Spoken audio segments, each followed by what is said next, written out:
Hello বন্ধুরা, আজকের এই ভিডিওটিতে আমি তোমাদের সঙ্গে আলোচনা করব 2025 সালের সমস্ত টেনিস গ্র্যান্ড স্ল্যামগুলি নিয়ে, যেগুলি তোমাদের আপকামিং সমস্ত কম্পিটিটিভ এক্সামগুলির জন্য খুবই গুরুত্বপূর্ণ। তো তোমরা অবশ্যই ভিডিওটিকে প্রথম থেকে শেষ পর্যন্ত দেখবে। চলো প্রথমেই দেখে নেওয়া যাক গ্র্যান্ড স্ল্যাম সম্বন্ধে। দেখো, গ্র্যান্ড স্ল্যাম শব্দটি টেনিস খেলার সাথে সম্পর্কিত। তো গ্র্যান্ড স্ল্যাম শব্দটি টেনিস খেলার সাথে সম্পর্কিত। গ্র্যান্ড স্ল্যাম টুর্নামেন্ট হলো 4টি সবচেয়ে গুরুত্বপূর্ণ বার্ষিক টেনিস প্রতিযোগিতা। ওকে, এই টুর্নামেন্টগুলি হলো Australian open, French open, Wimbledon এবং ইউএস ওপেন। প্রথম গ্র্যান্ড স্ল্যামটি হয়েছিল 1877 সালে উইম্বলেডন। এরপর 1881 সালে ইউএস ওপেন, 1891 সালে ফ্রেঞ্চ ওপেন এবং 1905 সালে অস্ট্রেলিয়ান ওপেন। তো এগুলি হয়েছিল, এগুলি তোমরা মনে রাখবে। নেক্সট দেখো, 4টে গ্র্যান্ড স্ল্যাম। 1 নম্বর হচ্ছে অস্ট্রেলিয়ান ওপেন, অস্ট্রেলিয়ান ওপেন। 2 নম্বর ফ্রেঞ্চ ওপেন, এটিকে রোল্যান্ড গ্যারোসও বলা হয়। 3 নম্বর উইম্বলেডন এবং 4 নম্বর ইউএস ওপেন। ওকে, তো এবার আমরা সমস্ত গ্র্যান্ড স্ল্যামগুলিকে একটু ডিটেলসে দেখে নেব। দেখো, অস্ট্রেলিয়ান ওপেন সময়কাল। অস্ট্রেলিয়ান ওপেন মূলত জানুয়ারির মাঝামাঝি সময়ে হয়ে থাকে।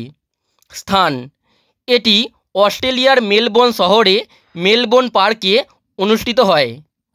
কোর্ট, অর্থাৎ অস্ট্রেলিয়ান ওপেনটি হার্ড কোর্টে খেলা হয়।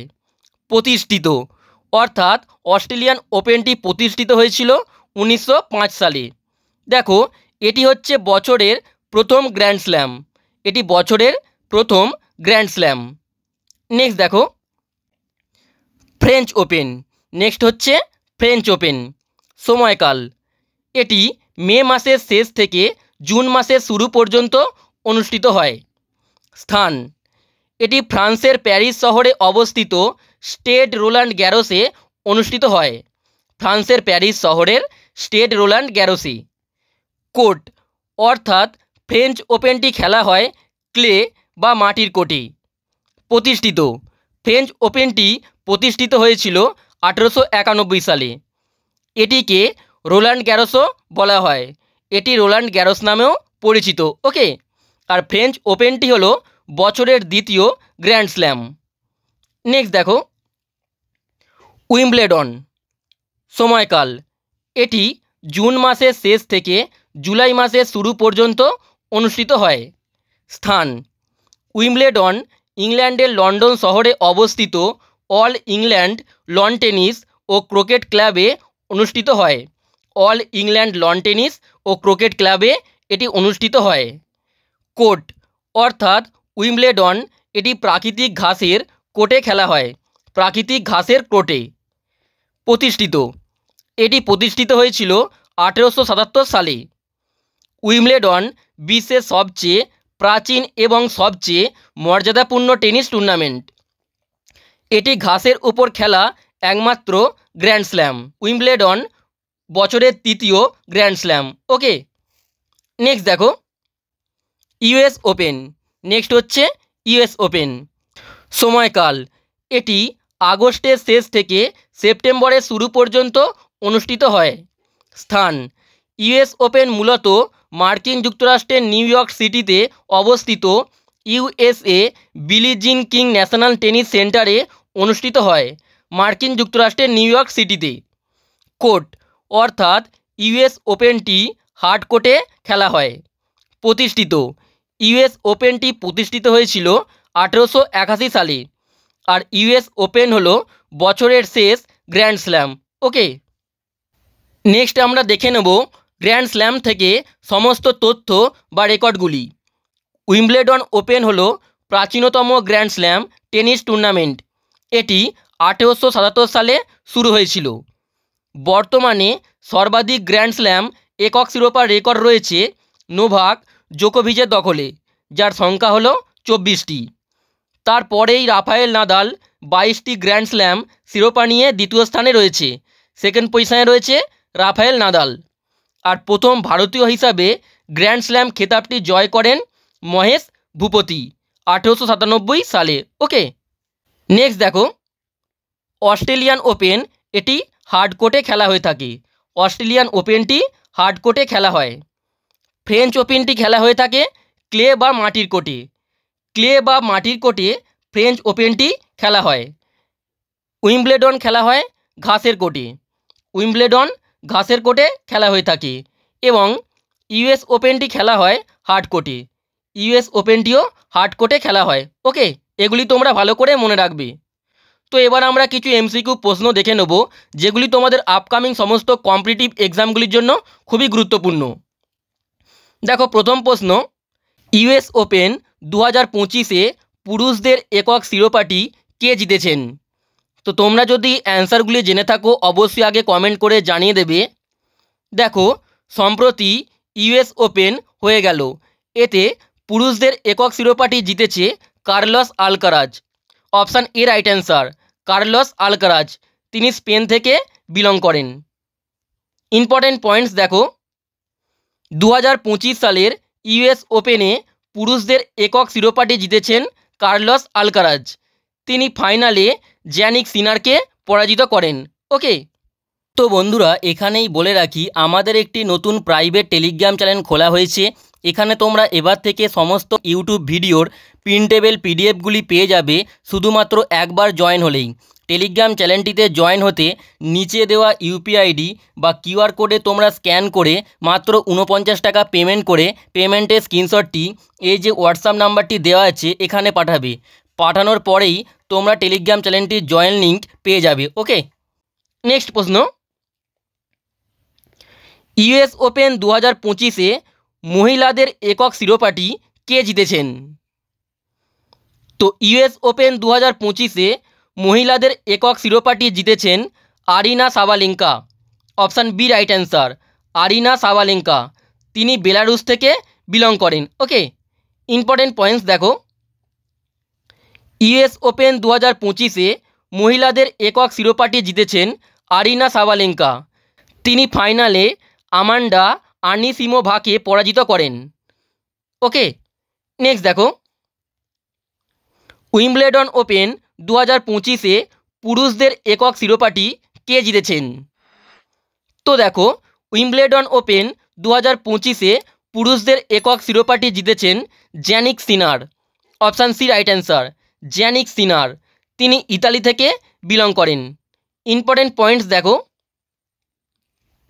উইম্বলেডন ওপেন 2025-এ পুরুষদের একক শিরোপাটি জিতেছেন ইতালির জ্যানিক সিনার। তিনি ফাইনালে কার্লোস আলকারাজকে পরাজিত করেন। নেক্সট দেখো, উইম্বলেডন ওপেন 2025-এ মহিলাদের একক শিরোপাটি কে জিতেছেন? তো উইম্বলেডন ওপেন 2025-এ মহিলাদের একক শিরোপাটি জিতেছেন ইগা সোয়াটেক। অপশান এ রাইট অ্যান্সার, ইগা সোয়াটেক। তিনি পোল্যান্ডের একজন বাসিন্দা।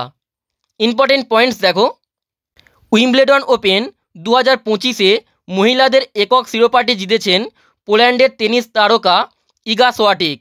তিনি ফাইনালে আমেরিকার আমান্ডা আনিসিমোভাকে পরাজিত করেন। ওকে, নেক্সট প্রশ্ন, ফ্রেঞ্চ ওপেন 2025-এ পুরুষদের একক শিরোপাটি কে জিতেছেন? দেখো, ফ্রেঞ্চ ওপেন 2025-এ পুরুষদের একক শিরোপাটি জিতেছেন Carlos Alcaraz. Option A right answer, French open 2025-এ পুরুষদের একক শিরোপাটি জিতেছেন কার্লোস আলকারাজ। ইম্পর্টেন্ট পয়েন্টস,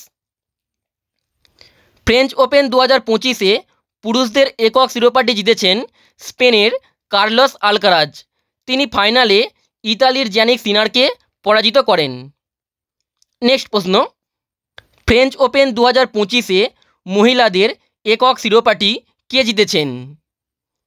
তো দেখো, ফ্রেঞ্চ ওপেন 2025-এ মহিলাদের একক শিরোপাটি জিতেছেন কোকো গফ। কোকো গফ, তিনি মার্কিন যুক্তরাষ্ট্র থেকে বিলং করেন। Okay, important points, French open 2025-এ মহিলাদের একক শিরোপাটি জিতেছেন আমেরিকার টেনিস তারকা কোকো গফ। ফাইনালে তিনি বিশ্বের 1 নম্বর খেলোয়াড় আরিনা সাবালেঙ্কাকে পরাজিত করেছেন। ওকে, নেক্সট প্রশ্ন, অস্ট্রেলিয়ান ওপেন 2025-এ পুরুষদের একক শিরোপাটি কে জিতেছেন? দেখো, অস্ট্রেলিয়ান ওপেন 2025-এ পুরুষদের একক শিরোপাটি জিতেছেন Jannik Sinner. Option C right answer, Jannik Sinner জিতেছেন। দেখো ইম্পর্টেন্ট পয়েন্টস, অস্ট্রেলিয়ান ওপেন 2025-এ পুরুষদের একক শিরোপাটি জিতেছেন ইতালির টেনিস খেলোয়াড় জ্যানিক সিনার। ফাইনালে তিনি জার্মানির আলেকজান্ডার স্পেরেভকে পরাজিত করেন। ওকে, নেক্সট প্রশ্ন, অস্ট্রেলিয়ান ওপেন 2025-এ মহিলাদের একক শিরোপাটি কে জিতেছেন? তো দেখো, অস্ট্রেলিয়ান ওপেন 2025-এ মহিলাদের একক শিরোপাটি জিতেছেন মার্কিন যুক্তরাষ্ট্রের ম্যাডিসন কিজ। মার্কিন যুক্তরাষ্ট্রের ম্যাডিসন কিজ অস্ট্রেলিয়ান ওপেন 2025 জিতেছেন। ইম্পর্টেন্ট পয়েন্টস, অস্ট্রেলিয়ান ওপেন 2025-এ মহিলাদের একক শিরোপা জিতেছেন আমেরিকার টেনিস খেলোয়াড় ম্যাডিসন কিজ। ফাইনালে তিনি টানা 2বারের চ্যাম্পিয়ন্স আরিনা সাবালেঙ্কাকে পরাজিত করেছেন। ওকে, নেক্সট প্রশ্ন, গ্র্যান্ড স্ল্যাম শব্দটি কোনটির সাথে সম্পর্কিত? তো দেখো, গ্র্যান্ড স্ল্যাম শব্দটি টেনিস খেলার সাথে সম্পর্কিত। Option C right answer, tennis. Next প্রশ্ন, নিচের কোন গ্র্যান্ড স্ল্যাম শিরোপাটি রোল্যান্ড গ্যারোস নামে পরিচিত? তো রোল্যান্ড গ্যারোস নামে পরিচিত হলো French open. Option B right answer, French ওপেনকে রোল্যান্ড গ্যারোসও বলা হয়ে থাকে। নেক্সট দেখো, নিচের কোনটি বিশ্বের প্রাচীনতম গ্র্যান্ড স্ল্যাম? দেখো, বিশ্বের প্রাচীনতম গ্র্যান্ড স্ল্যাম হলো Wimbledon. Option B right answer, বিশ্বের প্রাচীনতম গ্র্যান্ড স্ল্যাম হলো উইম্বলেডন। ওকে, নেক্সট প্রশ্ন, গ্র্যান্ড স্ল্যাম খেতাবজয়ী প্রথম ভারতীয় কে? তো গ্র্যান্ড স্ল্যাম খেতাবজয়ী প্রথম ভারতীয় হলেন Mahesh Bhupathi. Option C right answer, Mahesh Bhupathi. তো বন্ধুরা, তোমাদের যদি এই ভিডিওটি ভালো লেগে থাকে এবং এই ধরনের আরও ভালো ভালো ভিডিও পেতে তোমরা আমাদেরকে কিছু কন্ট্রিবিউট করতে পারো। এই কন্ট্রিবিউটটি করার জন্য কাউকে জোর করা হচ্ছে না, তোমরা তোমাদের সাধ্যমতো কন্ট্রিবিউটটি করবে। কন্ট্রিবিউটটি করার জন্য এখানে কিউআর কোড এবং ইউপিআইডি দুটোই দেওয়া রয়েছে। ওকে, তো আজকের এই ভিডিওটি এখানেই শেষ করছি। তোমাদের যদি ভিডিওটির ভালো লেগে থাকে অবশ্যই একটি লাইক করে দেবে এবং তার সঙ্গে চ্যানেলটিতে নতুন হয়ে থাকলে চ্যানেলটিকে সাবস্ক্রাইব করে বেল আইকনটি অবশ্যই প্রেস করে দেবে। আর তোমরা যদি ফ্রি পিডিএফগুলি নিতে চাও তাহলে অবশ্যই আমাদের টেলিগ্রাম চ্যানেল প্রীতম এক্সপ্লেনে জয়েন হয়ে যাবে। ওকে, লিঙ্ক ডেসক্রিপশনে দেওয়া রয়েছে।